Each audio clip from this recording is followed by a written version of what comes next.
नमस्कार दोस्तों, आपका स्वागत है चैनल पर। आज मैं आपको सुनाने जा रहा हूं कोलकाता हाईवे की एक ऐसी आप बीती जो किसी भी ड्राइवर की रूह खपा सकती है। रात का सन्नाटा, घना कोहरा और सुनसान हाईवे। कहते हैं इस रास्ते पर कई बार ट्रक ड्राइवरों ने ऐसी परछाइयां देखी हैं जो इंसान नहीं थीं। तो चलिए दोस्तों, शुरू करते हैं ये डरावना सफर। मेरा नाम रामेश्वर यादव है। लोग मुझे रामू ड्राइवर कहते हैं। जिंदगी के बीते 40 सालों में मैंने स्टीयरिंग को उतना पकड़ा है जितना शायद अपने घर वालों का हाथ भी नहीं पकड़ा। मैं एक साधारण ट्रक ड्राइवर हूं और मेरी कहानी उतनी ही साधारण लगती है जब तक आप इसे सुनते नहीं। लेकिन जो मैंने कोलकाता हाईवे पर देखा वो इतना डरावना और खौफनाक था कि आज तक मेरी नींद उड़ा देता है। मेरे साथ उस रात मेरा खलासी इमरान था। हम दोनों सालों से साथ काम कर रहे थे। मैं हिंदू हूं और वो मुसलमान, लेकिन हमारे बीच कभी मजहब की दीवार नहीं आई। मैं उसे भाई कहकर बुलाता था और वो मुझे चाचा कहता था। हमारा रिश्ता खून का न होकर भी खून से गहरा था। उस दिन की बात है जब हमें हावड़ा से माल लेकर झारग्राम की तरफ निकलना था। सामान भारी था, लोहे की चादरें। मौसम अजीब था। जुलाई का महीना था, लेकिन रात में धुंध सी छा गई थी।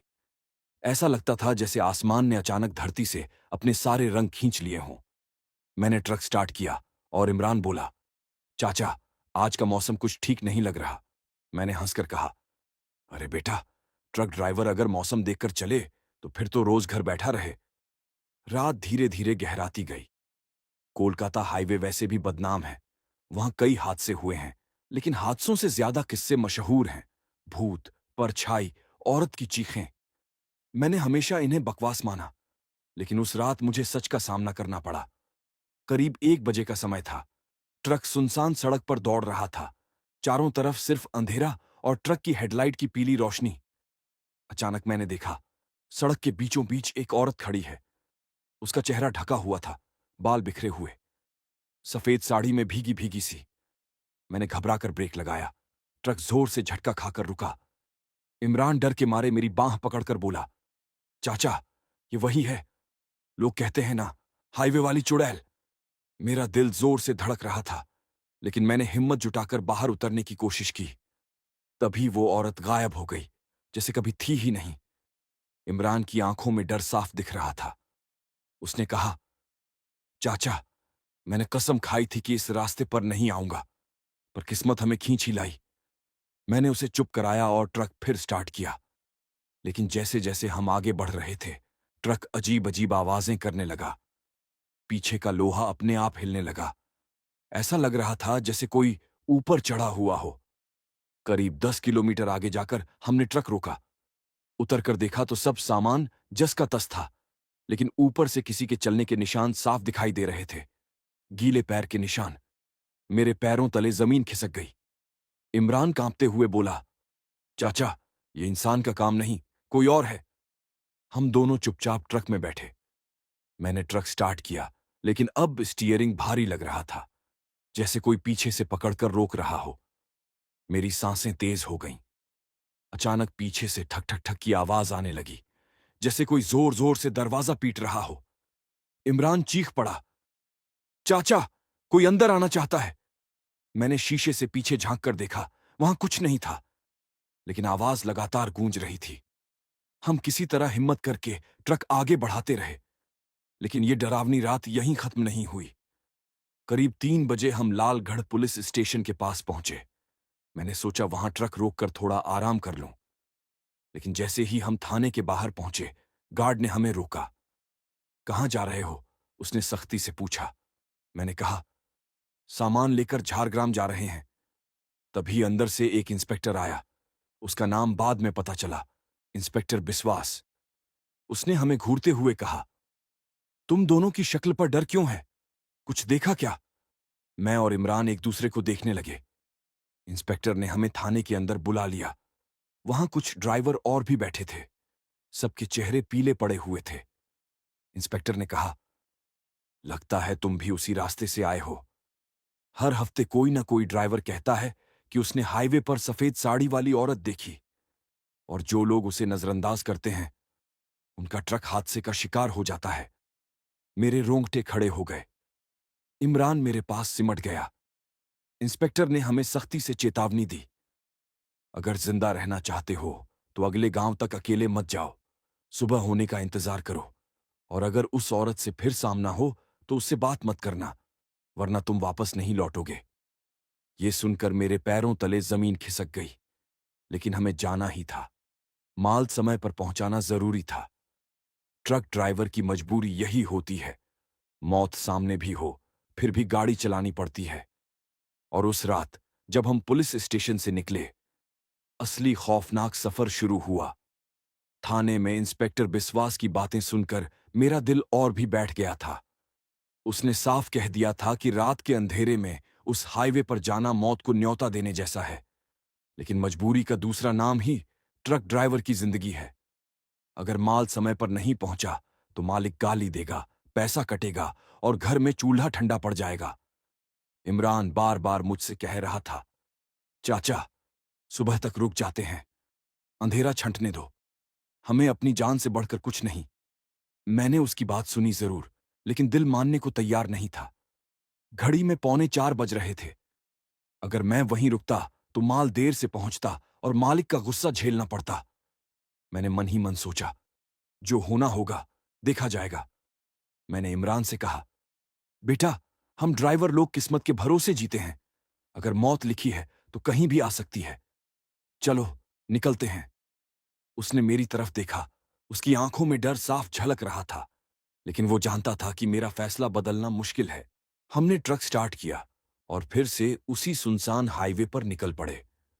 हवा में अजीब सी ठंडक घुली हुई थी, जैसे किसी बर्फीली घाटी से गुजर रहे हों। हेडलाइट की रोशनी धुंध को चीरने की कोशिश कर रही थी, लेकिन सामने मुश्किल से 10 मीटर तक ही दिखाई दे रहा था। इमरान धीरे से कुरान की आयतें पढ़ रहा था। उसकी जुबान कांप रही थी। मैंने भी अपने इष्ट देव हनुमान जी को याद किया। उस पल मजहब की कोई दीवार नहीं थी, बस डर था जो हम दोनों को बराबर निगल रहा था। करीब आधा घंटा चला होगा कि अचानक सड़क पर ट्रक अपने आप धीमा हो गया। मैंने एक्सेलरेटर दबाया, लेकिन ट्रक की रफ्तार घटने लगी, जैसे कोई अदृश्य ताकत पीछे से पकड़कर रोक रही हो। इमरान ने कांपते हुए कहा, चाचा, ये वही है, वही औरत। मैंने शीशे से बाहर देखा और फिर मेरी सांस रुक गई। सड़क के किनारे वहीं सफेद साड़ी वाली औरत खड़ी थी। उसके बाल बिखरे हुए, चेहरा आधा अंधेरे में छुपा, लेकिन उसकी आंखें ऐसे चमक रही थीं जैसे अंगारे। उसने हाथ उठाकर हमें रुकने का इशारा किया। मेरे हाथ पैर सुन्न हो गए। मैंने ब्रेक नहीं दबाया, बस आंखें बंद करके हनुमान चालीसा का जाप करने लगा। इमरान जोर जोर से कलमा पढ़ने लगा। ट्रक हिलने लगा, जैसे कोई उसके ऊपर चढ़ गया हो। ऊपर से भारी भारी कदमों की आवाज आ रही थी। अचानक जोर का धड़ाम हुआ। ऐसा लगा जैसे किसी ने ट्रक की छत पर पूरे जोर से छलांग लगाई हो। इमरान ने चिल्लाकर कहा, चाचा, ट्रक रोको, हमें नीचे उतरना होगा। मैंने चीख कर कहा, पागल मत बन, अगर उतरे तो जिंदा नहीं लौटेंगे। ट्रक अब अपने आप बाईं तरफ मुड़ने लगा। स्टीयरिंग मेरे हाथ में था, लेकिन मानो वो किसी और के बस में आ गया हो। मैंने पूरी ताकत लगाई, लेकिन ट्रक बाईं तरफ झाड़ियों में घुसने लगा। आखिरी वक्त पर मैंने ब्रेक मारा। ट्रक सड़क किनारे धड़ाम से रुक गया। हम दोनों हांफते हुए बैठे रहे। दिल की धड़कनें इतनी तेज थीं जैसे छाती फट जाएगी। मैंने खिड़की से बाहर झांका। वो औरत कहीं नहीं थी, लेकिन धुंध के बीच मुझे साफ दिखाई दिया। एक बच्चा सड़क के बीचों बीच बैठा रो रहा था। उसकी उम्र मुश्किल से 5-6 साल होगी। वो दोनों हाथों से अपना चेहरा ढककर सिसक रहा था। इमरान कांपते हुए बोला, चाचा, बच्चा, सड़क पर बच्चा है, हमें मदद करनी चाहिए। मैंने उसे घूर कर कहा, होश में है तू? ये बच्चा नहीं है, ये उसी का जाल है। लेकिन मेरा दिल भी दुविधा में था। अगर सच में बच्चा हुआ तो? मैंने धीरे से दरवाजा खोला और बाहर उतरने ही वाला था कि अचानक वो बच्चा खड़ा हो गया, और अगले ही पल उसकी गर्दन उल्टी तरफ घूम गई। मेरे मुंह से जोर की चीख निकली। इमरान भी सिहर गया। वो बच्चा अब हमारी तरफ दौड़ने लगा। उसकी चाल इंसानों जैसी नहीं थी, बल्कि किसी जानवर जैसी। मैं फौरन ट्रक में बैठा और एक्सेलरेटर दबा दिया। ट्रक पूरी ताकत से गड़गड़ाता हुआ आगे बढ़ा, लेकिन रियर व्यू मिरर में मैंने देखा वो बच्चा अब भी दौड़ रहा था और उसकी रफ्तार ट्रक से भी तेज थी। इमरान चीख रहा था, चाचा, ये इंसान नहीं है, अल्लाह रहम कर। मैंने पूरी ताकत लगाकर गाड़ी को स्पीड में डाला। आखिरकार कुछ किलोमीटर बाद वो बच्चा धुंध में गायब हो गया, लेकिन मेरी हालत पस्त थी। हाथ कांप रहे थे, पसीना बह रहा था। करीब आधा घंटा बाद हम एक ढाबे पर पहुंचे। वहां 2-3 ट्रक और खड़े थे।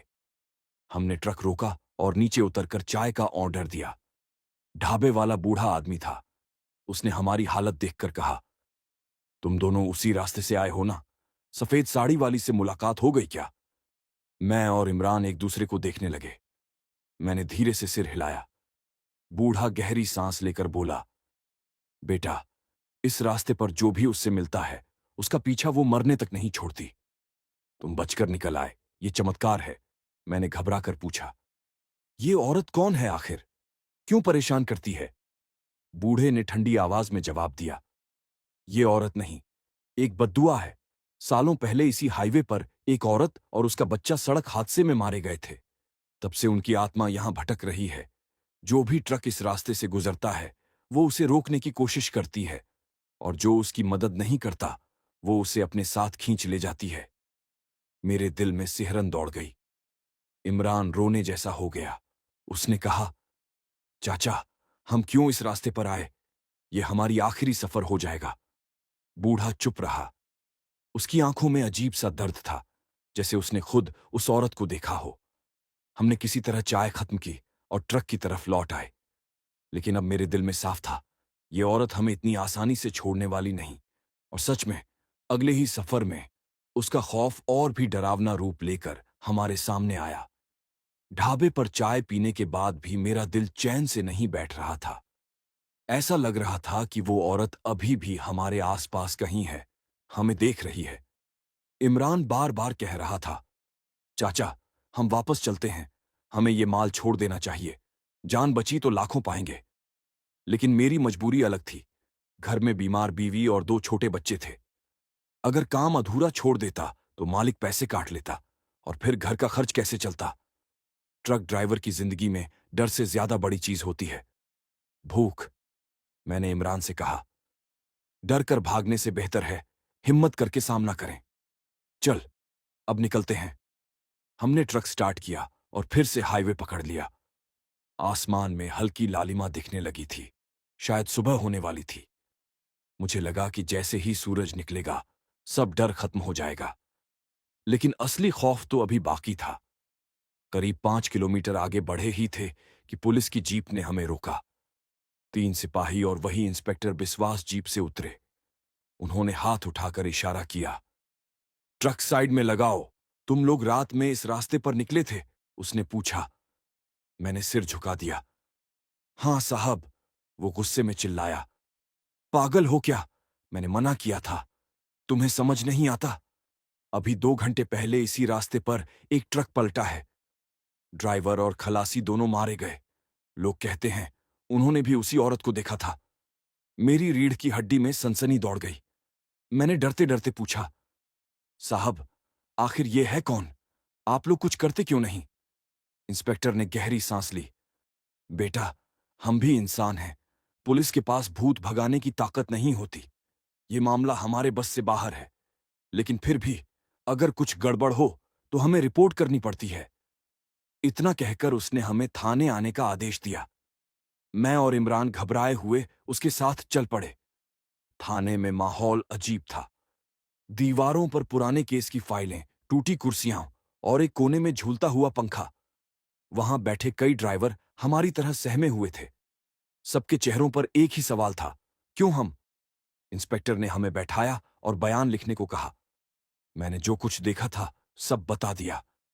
लेकिन जब मैं गीले पैर के निशान और उस बच्चे का जिक्र करने लगा तो इंस्पेक्टर का चेहरा सख्त हो गया।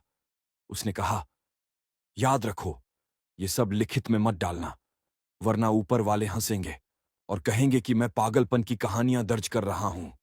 तुम बस इतना लिखो कि रास्ते में ट्रक में खराबी आई थी और तुम डर गए। समझे? मुझे गुस्सा भी आया और दुख भी। हम जैसे लोग मरें या जिए, सिस्टम के लिए कोई मायने ही नहीं रखते। इमरान ने धीरे से कहा, साहब, अगर आप मदद नहीं कर सकते तो कम से कम इतना बता दीजिए कि इससे छुटकारा कैसे मिलेगा। इंस्पेक्टर ने उसकी आंखों में देखा और धीमी आवाज में बोला, अगर मैं सच कहूं तो शायद तुम और डर जाओगे, लेकिन सुन लो। कई बार लोग कहते हैं कि अगर कोई उस औरत और उसके बच्चे की आत्मा को शांति दिला दे तो वो किसी को तंग नहीं करती, लेकिन उसके लिए जरूरी है कि हादसे वाली जगह पर जाकर उसकी आत्मा को मानो और उसकी आखिरी ख्वाहिश पूरी करो। मैंने कांपते हुए पूछा, और वो हादसे की जगह कहाँ है? इंस्पेक्टर ने खिड़की से बाहर इशारा किया। यहीं से करीब 10 किलोमीटर दूर एक पुराना पुल है। सालों पहले वहां बस और ट्रक की टक्कर हुई थी। उसी हादसे में वो औरत और उसका बच्चा मरे थे। मेरे हाथ ठंडे पड़ गए। इमरान की हालत और भी खराब थी। उसने सीधे मना कर दिया, चाचा, हम वहां नहीं जाएंगे, हमें अपनी जान प्यारी है। लेकिन इंस्पेक्टर की आंखों में एक अजीब चमक थी। उसने हमें चेतावनी दी, देखो, अगर उस जगह नहीं गए तो वो औरत खुद तुम्हें वहां खींच ले जाएगी। तुम चाहो या ना चाहो, तुम्हें जाना ही पड़ेगा। थाने से निकलते वक्त मेरे मन में अजीब सी बेचैनी थी, जैसे किसी अनजानी ताकत ने हमें जकड़ लिया हो। मैंने ट्रक स्टार्ट किया और धीरे धीरे पुल की तरफ बढ़ने लगा। रास्ते में इमरान बार बार कह रहा था, चाचा, ये मौत का रास्ता है, हमें वापस मुड़ जाना चाहिए, ये खेल हमारे बस का नहीं। लेकिन मैं अब पीछे नहीं हट सकता था, न जाने क्यों, जैसे कोई मुझे खींच रहा था। करीब आधे घंटे बाद हम उस पुराने पुल पर पहुंचे। पुल जर्जर था, नीचे गहरी खाई और उसमें बहती हुई नदी। चारों तरफ सन्नाटा पसरा था। सिर्फ हमारी गाड़ी की हेडलाइट और नदी की आवाज सुनाई दे रही थी। मैंने ट्रक रोक दिया और बाहर उतर आया। हवा इतनी ठंडी थी कि बदन सुन्न पड़ गया। इमरान डर के मारे बाहर ही नहीं निकला। मैंने पुल के बीचों बीच कदम रखा। तभी अचानक मेरे कानों में एक औरत की चीख गूंज उठी, मेरा बच्चा, मेरा बच्चा बचाओ। मेरे पैरों तले जमीन खिसक गई। वो आवाज इतनी दर्दनाक थी कि आंखों में आंसू आ गए। इमरान ट्रक से बाहर निकल आया और कांपती आवाज में बोला, चाचा, सुना आपने? ये उसी औरत की आवाज है। और तभी धुंध से वही औरत निकलकर हमारे सामने खड़ी हो गई। उसके गोद में बच्चा था, लेकिन उसकी आंखें खाली थीं, जैसे मौत का कुआं। वो धीरे धीरे हमारी तरफ बढ़ रही थी। उसके कदमों की आवाज पुल पर गूंज रही थी। मैं और इमरान एक दूसरे का हाथ पकड़कर वहीं खड़े रह गए। भागना चाहकर भी भाग नहीं सके। और फिर उस औरत ने अपने बच्चे को मेरी तरफ बढ़ाया। उसकी आवाज गूंजी, इसे संभाल लो, इसे मेरे पति तक पहुंचा दो। उस रात का मंजर आज भी मेरी आंखों में जिंदा है। वो औरत, जिसकी आंखें खाली गड्ढों जैसी थीं, अपने हाथों में बच्चे को थामे हुए धीरे धीरे मेरी तरफ बढ़ रही थी। पुल के ऊपर धुंध इतनी घनी थी कि हम दोनों बस वहीं साया देख पा रहे थे। इमरान ने मेरा हाथ कसकर पकड़ लिया और कांपती आवाज में बोला, चाचा, उसे मत छुओ, ये इंसान नहीं है, अल्लाह की कसम, मत छुओ। लेकिन मेरा दिल किसी अजीब खिंचाव में था। ऐसा लग रहा था जैसे मेरी आत्मा खुद मुझे उस औरत के पास जाने को मजबूर कर रही हो। वो औरत और करीब आई। उसने बच्चे को मेरी ओर बढ़ाते हुए कहा, इसे अपने पिता तक पहुंचा दो, वो मेरा इंतजार कर रहा है। उसकी आवाज इतनी दर्दनाक थी कि मेरे दिल में रहम आ गया। लेकिन उसी पल अचानक बच्चे की आंखें खुलीं और उनमें लाल चमक दिखी। उसका चेहरा मासूम नहीं था, बल्कि किसी दैत्य जैसा हो गया। मैंने चीखकर पीछे हटने की कोशिश की। इमरान मुझे पकड़कर ट्रक की ओर खींचने लगा, लेकिन वो औरत जोर से चीखी, कोई मुझे छोड़कर नहीं जा सकता, कोई नहीं। इतना कहते ही हवा का तेज झोंका चला और पुल पर अंधेरा छा गया। हमारी ट्रक की हेडलाइट अपने आप बुझ गई। हम दोनों अंधेरे में घिर गए। अचानक पीछे से कदमों की आवाज आई, जैसे कई लोग एक साथ चल रहे हों। मैंने मुड़कर देखा तो धुंध में दर्जनों साए खड़े थे। सबके चेहरे गायब थे, बस आकृतियां दिख रही थीं। इमरान घुटनों के बल गिर गया और जोर जोर से कलमा पढ़ने लगा। मेरी जुबान से भी हनुमान चालीसा के शब्द निकलने लगे। वो औरत जोर से हंसने लगी। उसकी हंसी इतनी खौफनाक थी कि दिल चीर दे। तुम सोचते हो तुम्हारे भगवान और अल्लाह तुम्हें बचा लेंगे? मैंने सैकड़ों को ऐसे ही निगला है। इमरान चिल्लाया। हमारी जान मत लो, हम तो बेगुनाह हैं। उस औरत ने बच्चे को जमीन पर रखा। बच्चा अचानक चारों हाथ पैरों पर भागने लगा और मेरे पैरों से लिपट गया। उसके हाथ बर्फ जैसे ठंडे थे। मेरी टांगें सुन्न पड़ गईं। मैं चीखने ही वाला था कि दूर से पुलिस की जीप की लाइट दिखाई दी। हॉर्न की आवाज गूंजी और जीप सीधे पुल पर चढ़ाई। जीप से इंस्पेक्टर बिस्वास और दो सिपाही उतरे। उन्होंने टॉर्च की रोशनी हमारी तरफ डाली। रामेश्वर, इमरान, क्या हाल है? लेकिन वो औरत अचानक पीछे हट गई और धुंध में गायब हो गई। बच्चा भी साथ ही गायब हो गया। मैं और इमरान हांफते हुए जमीन पर गिर पड़े। इंस्पेक्टर हमारे पास आया और गुस्से से बोला, मैंने कहा था ना, यहां मत आना, पर तुम नहीं माने। मेरे होंठ कांप रहे थे। मैंने बस इतना कहा, साहब, वो औरत सच है, ये कोई भ्रम नहीं। इंस्पेक्टर चुप हो गया। उसने हमें जीप में बिठाया और थाने ले आया। थाने में उसने दरवाजा बंद करके धीमी आवाज में कहा, सुनो, मैं जानता हूं कि ये सच है, लेकिन ये राज बाहर नहीं जाना चाहिए, वरना हड़कंप मच जाएगा। लोग सड़क पर निकलना छोड़ देंगे, समझे? मैंने घबरा कर पूछा, साहब, लेकिन वो औरत चाहती क्या है? इंस्पेक्टर ने गहरी सांस ली। कहते हैं वो औरत अपने पति तक पहुंचना चाहती है। उसका पति उस हादसे में बच गया था, लेकिन उसके बाद से पागल हो गया। अब वो कहीं गांव में अकेला रहता है और उसकी आत्मा आज तक उसे ढूंढ रही है। मेरे दिल में सिहरन दौड़ गई। क्या यही वजह थी कि वो मुझे अपना बच्चा थमा रही थी? इमरान ने कांपती आवाज में कहा, तो हमें उस औरत की आत्मा को उसके पति से मिलाना होगा। इंस्पेक्टर ने सिर हिलाया। हां, लेकिन यह आसान नहीं है। जो भी उसके करीब जाता है वो जिंदा नहीं लौटता।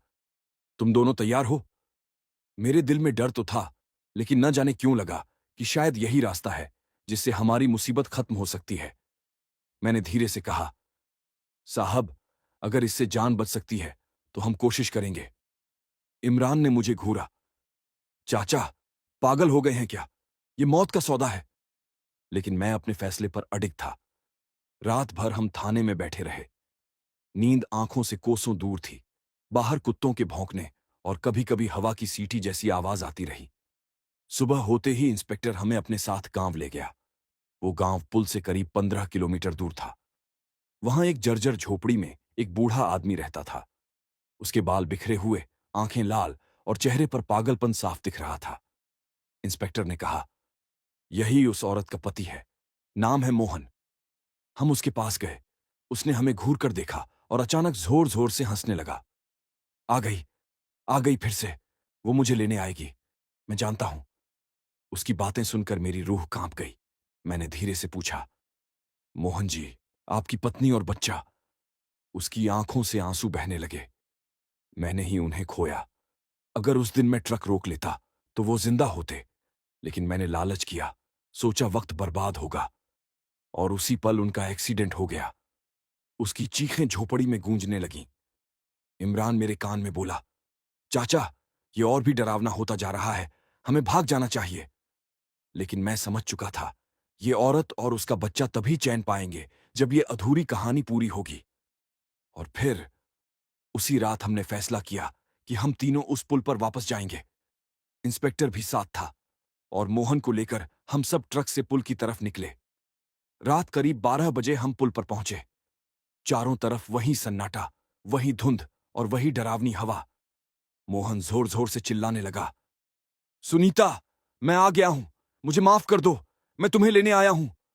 और तभी धुंध फट गई। वही औरत सामने खड़ी थी। उसकी गोद में बच्चा था और आंखों से आंसू बह रहे थे।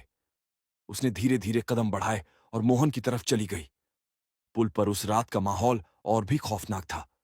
धुंध इतनी गहरी हो गई थी कि 2 कदम आगे तक दिखाई नहीं दे रहा था, लेकिन फिर भी हम सब खड़े थे।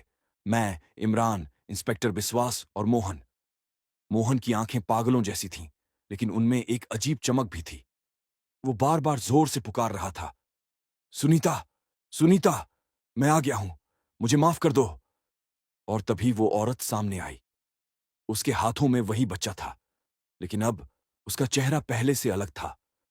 उस बच्चे की आंखों में कोई खौफनाक लाल चमक नहीं थी, बल्कि मासूमियत थी, जैसे वो भी इंतजार कर रहा हो अपने पिता से मिलने का। सुनीता की आंखों से आंसू बह रहे थे। वो धीरे धीरे मोहन की तरफ बढ़ी। मोहन जमीन पर घुटनों के बल बैठ गया और कांपते हुए बोला, सुनीता, मैंने ही तुम्हें खोया। अगर मैं उस दिन ट्रक रोक लेता तो तुम दोनों आज जिंदा होते।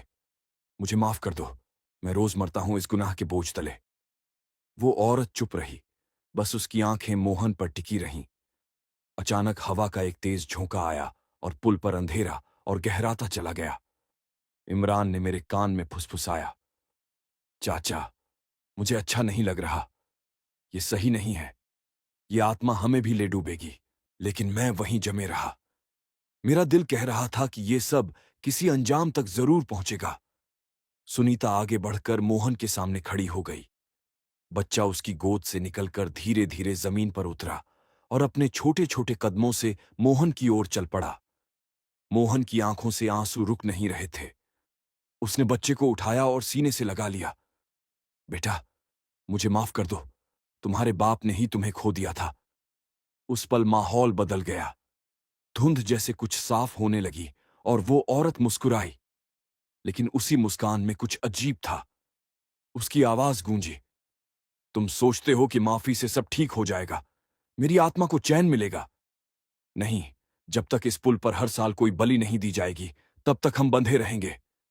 ये सुनकर मेरी रूह कांप गई। इंस्पेक्टर बिस्वास ने गुस्से में कहा, ये झूठ है। तुम बस डराना चाहती हो। अब तुम्हें चैन मिलेगा क्योंकि तुम्हारा पति और बच्चा मिल गए हैं। सुनीता की आंखें लाल हो गईं। वो अचानक चीखी और पुल हिलने लगा। ट्रक अपने आप जोर से हॉर्न देने लगा। इमरान चीख पड़ा, चाचा, भागो यहां से। लेकिन मोहन वहीं खड़ा रहा। उसने हाथ फैलाकर कहा, नहीं, मैं यहीं रहूंगा। अगर मेरी आत्मा भी देनी पड़ी तो दूंगा, लेकिन मेरी पत्नी और बच्चे को चैन मिलना चाहिए। सुनीता अचानक चुप हो गई। उसकी आंखों में अब गुस्सा नहीं था, बल्कि दर्द था। उसने धीरे से कहा, मोहन, अगर तुम सच में हमें चैन देना चाहते हो तो इस पुल को छोड़कर किसी और जगह जाओ। लेकिन याद रखना, ये जगह कभी भी इंसानों के लिए नहीं थी। ये जमीन खून मांगती है। इतना कहकर उसने बच्चे का हाथ पकड़ा। दोनों धीरे धीरे धुंध में घुलने लगे और कुछ ही पलों में दोनों गायब हो गए। पुल पर सन्नाटा छा गया। हवा थम गई। मोहन वहीं गिर पड़ा और बेसुध हो गया। मैं और इमरान उसे उठाकर ट्रक तक ले गए। इंस्पेक्टर ने गहरी सांस ली और बोला, शायद आज की रात का सिलसिला खत्म हुआ, लेकिन ये पुल, ये कभी सुरक्षित नहीं होगा। हम सब थाने लौट आए। मोहन कई दिनों तक बीमार रहा, लेकिन धीरे धीरे होश में आया। वो अब पहले जैसा पागल नहीं था। उसकी आंखों में शांति थी, जैसे उसने अपना गुनाह कबूल कर लिया हो और अपनी आत्मा हल्की कर ली हो। लेकिन मेरे और इमरान के लिए यह किस्सा यहीं खत्म नहीं हुआ, क्योंकि उसके बाद जब भी हम रात को ट्रक लेकर निकलते तो कभी कभी दर्पण में वही औरत की झलक दिखाई देती, कभी बच्चे की हंसी सुनाई देती, और कई बार ट्रक अपने आप रुक जाता, जैसे किसी ने रास्ता रोक लिया हो। मैंने समझ लिया था, भले ही उनकी आत्मा को पति से मिलन मिल गया हो, लेकिन वो पुल अब भी खून मांगता है। और शायद अगली बार वो बलि हम जैसे किसी ड्राइवर की हो सकती है। उस रात के बाद मेरी जिंदगी पहले जैसी कभी नहीं रही। मोहन को हमने जैसे तैसे संभाला, लेकिन मेरे भीतर जो डर बैठ गया था वो हर सफर में मेरे साथ जाने लगा। ट्रक ड्राइवर की जिंदगी वैसे ही आसान नहीं होती। दिन रात सड़क पर धूल, बारिश, धूप, पुलिस की चालानबाजी, खलासी की टेंशन और घर वालों का बोझ। ऊपर से अब ये खौफनाक साया। मैं अक्सर आईने में देखता तो लगता जैसे कोई पीछे बैठा है। कभी औरत की परछाई दिखती, कभी बच्चा, और कई बार सिर्फ धुंध। इमरान को भी यही एहसास होता। एक बार रात के 2 बजे हम बर्दवान हाईवे से गुजर रहे थे। सड़क पूरी तरह सुनसान थी। ट्रक का इंजन भारी आवाज कर रहा था और मैं स्टीयरिंग कसकर पकड़े था। अचानक पीछे से बच्चे की हंसी सुनाई दी। ही ही ही। मेरे हाथ कांप गए। मैंने शीशे में देखा तो पीछे की सीट पर वो बच्चा बैठा था। वही लाल आंखों वाला बच्चा। उसकी हंसी सीधी मेरी हड्डियों तक उतर गई। मैंने डरकर आंखें बंद कर लीं। इमरान ने चीखते हुए कहा, चाचा, ब्रेक मारो, कोई ट्रक के सामने खड़ा है। मैंने तुरंत ब्रेक लगाया। ट्रक चीखता हुआ रुका। सामने वही औरत खड़ी थी, सफेद साड़ी में, बिखरे बाल और हाथ में लालटेन। लेकिन इस बार उसका चेहरा साफ दिखाई दे रहा था। उसकी आंखों में खून जैसा लाल रंग था। उसने हाथ उठाकर इशारा किया, पीछे आओ। इमरान डर के मारे सिटपिटा गया। चाचा, ये हमें कहीं खींच कर ले जाएगी, मत उतरना। मैं पत्थर बनकर बैठा रहा। ट्रक का इंजन अपने आप बंद हो गया। चारों तरफ गहरी खामोशी छा गई। और फिर वो औरत गायब हो गई। लेकिन अगले ही पल हमारे ट्रक का दरवाजा जोर से खुला, जैसे किसी ने बाहर से झटका देकर खोल दिया हो। मैं और इमरान दोनों चीख पड़े। कौन है? मैंने हिम्मत जुटाकर कहा। कोई जवाब नहीं आया, लेकिन ठंडी हवा का झोंका अंदर आया और हमारे ट्रक की हेडलाइट अपने आप बंद हो गई। अंधेरा, सिर्फ अंधेरा। कुछ ही पल बाद इंजन अपने आप स्टार्ट हो गया और ट्रक धीरे धीरे आगे बढ़ने लगा। मैंने स्टीयरिंग पकड़ रखा था, लेकिन ऐसा लग रहा था कि कोई और गाड़ी चला रहा है। इमरान कांपते हुए कुरान की आयतें पढ़ने लगा। उसके होंठ बुदबुदा रहे थे, औजु बिल्लाहि मिनश शैतानिर रजीम। और तभी ट्रक रुका। सामने वही पुराना लालगढ़ पुल था, वही जगह जहां हमने सुनीता और मोहन को देखा था। मेरा गला सूख गया। मैंने सोचा कि यहां आकर हम फिर किसी मुसीबत में फंस जाएंगे, लेकिन इस बार पुल पर कुछ अलग था। वहां पहले से दो ट्रक खड़े थे। उनके पास भी ड्राइवर और खलासी खड़े थे और उनके चेहरे पीले पड़े हुए थे।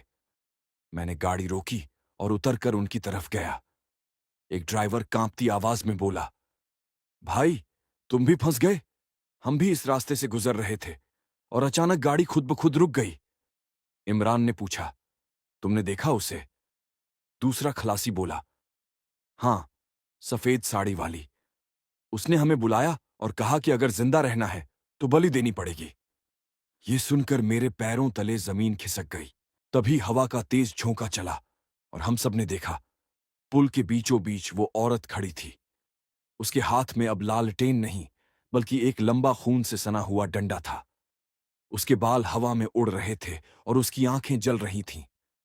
उसकी आवाज गूंजी, हर साल इस पुल को खून चाहिए। जो यहां से गुजरेगा वो बिना कीमत दिए नहीं जाएगा। सभी ड्राइवर डर के मारे सन्न रह गए। मैंने हिम्मत करके कहा, तुम्हें हमसे क्या चाहिए? हमारा क्या कसूर है? हम तो बस रोटी के लिए गाड़ी चलाते हैं। औरत की हंसी गूंजी, तुम सबका कसूर यही है कि तुम इस जमीन पर पहिए घुमाते हो। ये जगह कभी तुम्हारी नहीं थी। ये खून से बनी है और खून से ही प्यास बुझाती है।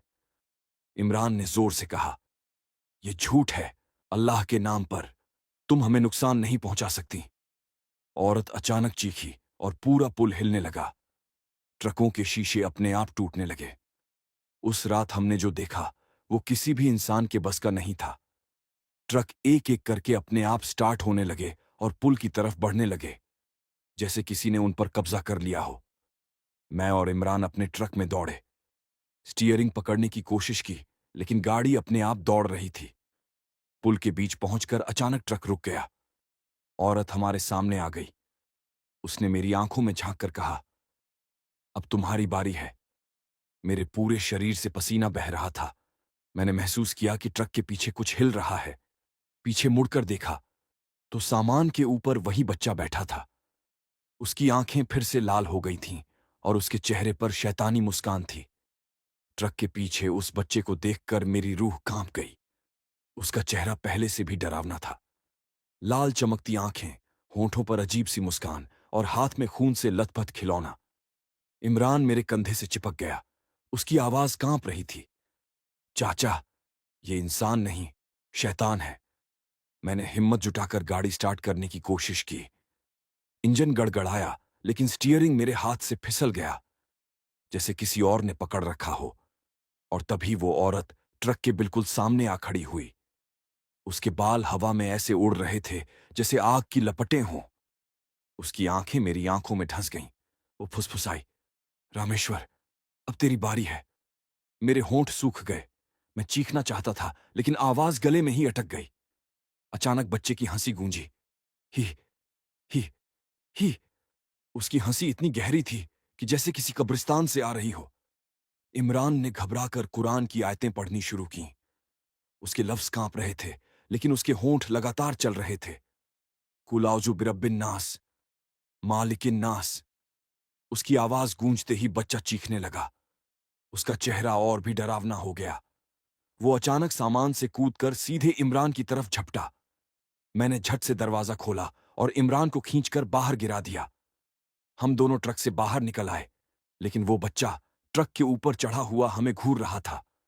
दूसरे ड्राइवर और खलासी भी चीखते चिल्लाते हुए इधर उधर भाग रहे थे। कुछ ट्रक अपने आप पुल से नीचे जाने लगे। मैंने देखा, एक ट्रक अचानक रेलिंग तोड़कर नीचे खाई में गिर पड़ा। धड़ाम की आवाज आई और आग की लपटें उठीं। ड्राइवर की चीखें दूर तक सुनाई दीं।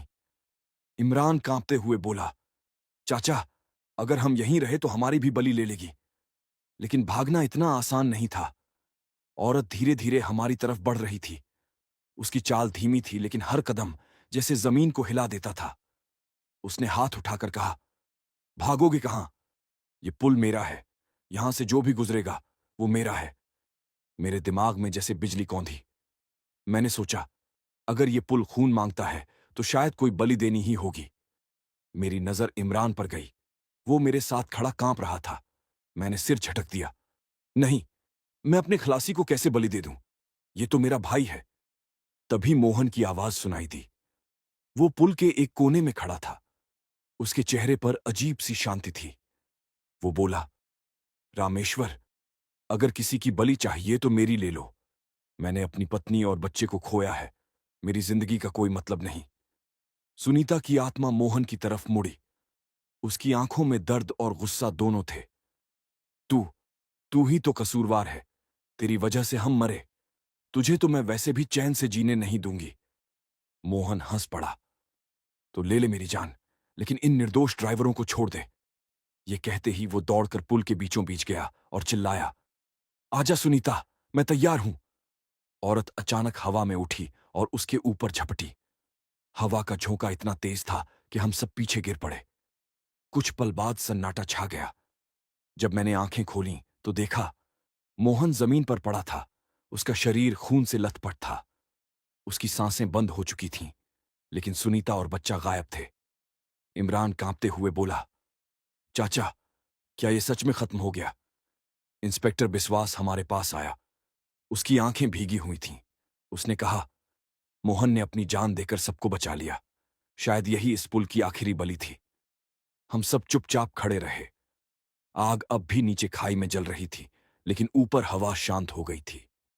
उस रात हम ट्रक लेकर वापस नहीं जा पाए। पुलिस वालों ने हमें थाने तक पहुंचाया, लेकिन मेरे दिल से वो रात कभी नहीं निकली। कई बार अब भी जब मैं ट्रक चलाता हूं तो आईने में मुझे मोहन की झलक दिखाई देती है। कभी उसके चेहरे पर दर्द होता है, कभी मुस्कान, और कई बार लगता है कि बच्चा अब भी कहीं पास खेल रहा है।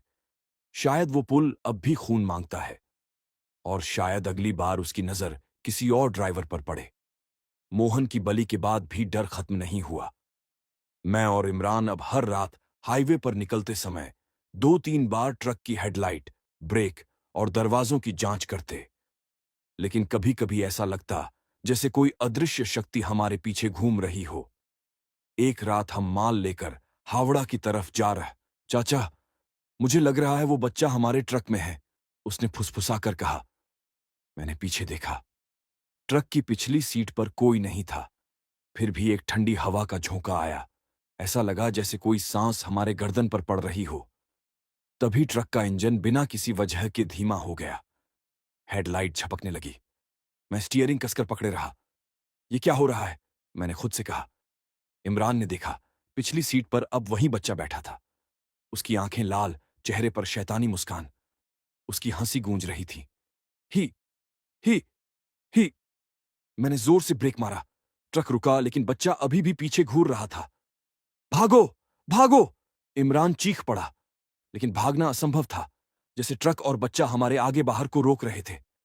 मैंने मन ही मन सोचा, शायद ये आत्मा अब हमारी छाया बन गई है। हम जहां भी जाए वो पीछे पीछे आएगी। कुछ किलोमीटर बाद सड़क पर पुलिस गाड़ी दिखाई दी। मैंने राहत की सांस ली और ट्रक को साइड में लगाया। इंस्पेक्टर बिस्वास आए और पूछा, फिर वही नजर आई?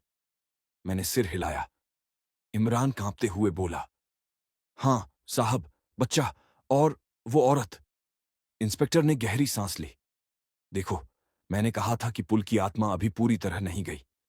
मोहन की बलि ने केवल एक हिस्से को शांत किया, बाकी का डर अभी बाकी है। तुम लोग अब तक जिनका सामना कर रहे थे वो सिर्फ तैयारी थी। असली परीक्षा अभी शुरू हो रही है। मेरी रूह में ठंडक दौड़ गई। रात गुजरने के बाद भी ट्रक चलाना आसान नहीं था। हर मोड़ पर ऐसा लगता जैसे कोई हमारे ट्रक के नीचे छुपा हो। कभी खिड़की पर हाथ के निशान, कभी धुंध में साया। इमरान और मैं अब डर के मारे लगभग बेजान हो गए थे। हम जानते थे कि पुल से आगे जाने वाला हर ड्राइवर अब हमारा इंतजार कर रहा है।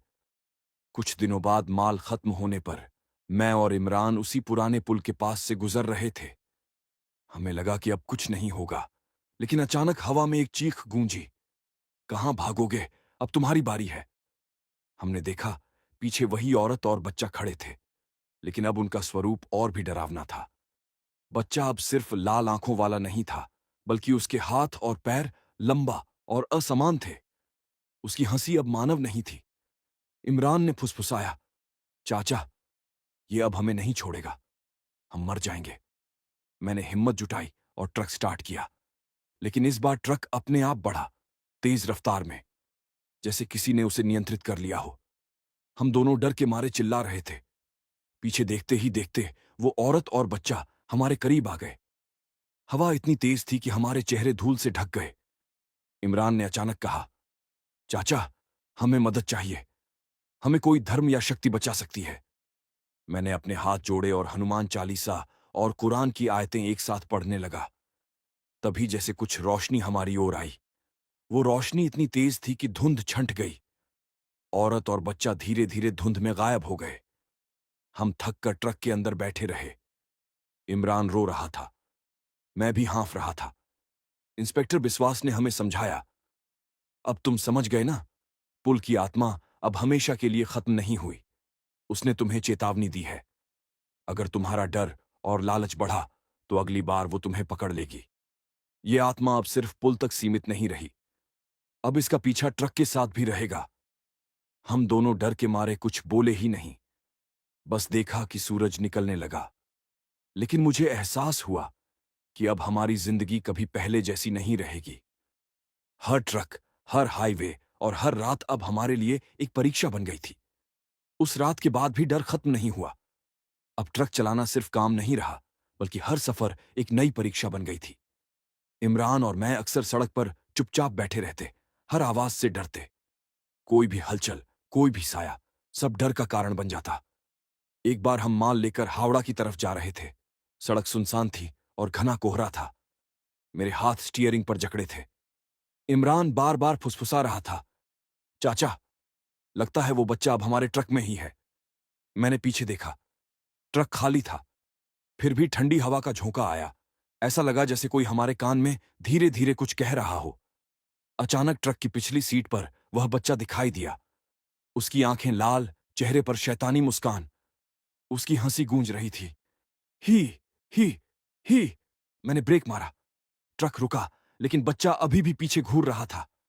इमरान चीख पड़ा, चाचा, भागो यहां से, ये हमें मार देगा। लेकिन भागना असंभव था। ट्रक अपने आप तेजी से आगे बढ़ने लगा, जैसे किसी अदृश्य शक्ति ने उसे पकड़ लिया हो। हमारी ओर से अचानक एक तेज रोशनी आई। वो रोशनी इतनी चमकदार थी कि धुंध छंट गई। औरत और बच्चा धीरे धीरे धुंध में गायब हो गए। हमने राहत की सांस ली, लेकिन इंस्पेक्टर बिस्वास ने बाद में हमें समझाया, ध्यान रखना, पुल की आत्मा अब सिर्फ पुल तक सीमित नहीं रही, वो अब ट्रक के साथ भी है। ये सिर्फ डर की शुरुआत है। अगली बार जो होगा वो और भी भयानक होगा। सचमुच, अगले हफ्ते जब हम माल लेकर एक सुनसान हाईवे से गुजर रहे थे, ट्रक अचानक अपने आप तेजी से हिलने लगा। इमरान कांपते हुए बोला, चाचा, ये वही जगह है, वही आत्मा, देखो। मैंने देखा, ट्रक की पिछली सीट पर बच्चा अब बड़ा दिख रहा था। उसकी आंखों में लाल आग थी और उसके हाथ खून से सने हुए। ट्रक का इंजन बिना किसी कारण के बंद हो गया। हेडलाइट झपकने लगी। इमरान चीख पड़ा, हम मर जाएंगे। मैंने जोर से हनुमान चालीसा और कुरान की आयतें पढ़नी शुरू की, लेकिन इस बार आवाज इतनी तेज थी कि मुझे अपने ही शब्द सुनाई नहीं दे रहे थे। बच्चा अचानक ट्रक की छत पर चढ़ गया। उसकी हंसी इतनी भयानक थी कि मेरे शरीर में सिहरन दौड़ गई। औरत भी प्रकट हो गई, सफेद साड़ी में, बिखरे बाल, हाथ में लालटेन नहीं बल्कि खून से सना डंडा। उसने धीरे धीरे हमारे ट्रक की तरफ बढ़ना शुरू किया। इमरान और मैं दोनों डर के मारे चीख रहे थे। ट्रक अपने आप चल रहा था और हमें कोई नियंत्रण नहीं था। तभी अचानक मोहन की आत्मा प्रकट हुई। उसने हमें चेतावनी दी, डरो मत। अगर डरोगे, ये आत्मा तुम्हें पकड़ लेगी। हिम्मत दिखाओ और पढ़ते रहो। हमने जोर से हनुमान चालीसा और कुरान की आयतें पढ़ना शुरू किया। कुछ ही पल बाद हवा शांत हो गई। बच्चा और औरत दोनों गायब हो गए, लेकिन हमने महसूस किया, ये आत्मा अब हमेशा हमारे ट्रक के साथ है। हर सफर, हर रात, हर हाईवे पर। अब हमारी जिंदगी डर और सतर्कता का नाम हो गई थी, और इमरान और मैं जानते थे कि अगली बार इसका सामना और भी खौफनाक होगा। पिछले कुछ हफ्तों से हर सफर डर और सतर्कता का नाम बन गया था। ट्रक चलाते समय हर आवाज, हर परछाई और हर हवा का झोंका हमें डराता, लेकिन मैं जानता था कि अब इसे खत्म करना ही पड़ेगा। इमरान और मैं दोनों ने तय किया कि अगली बार हम वहीं पुल पार करेंगे और इस आत्मा का सामना करेंगे। रात थी, घना कोहरा और ठंडी हवा। ट्रक में माल भरा हुआ था। इमरान बार बार कुरान की आयतें और हनुमान चालीसा पढ़ रहा था। मेरी आंखें सड़क पर टिकी थीं।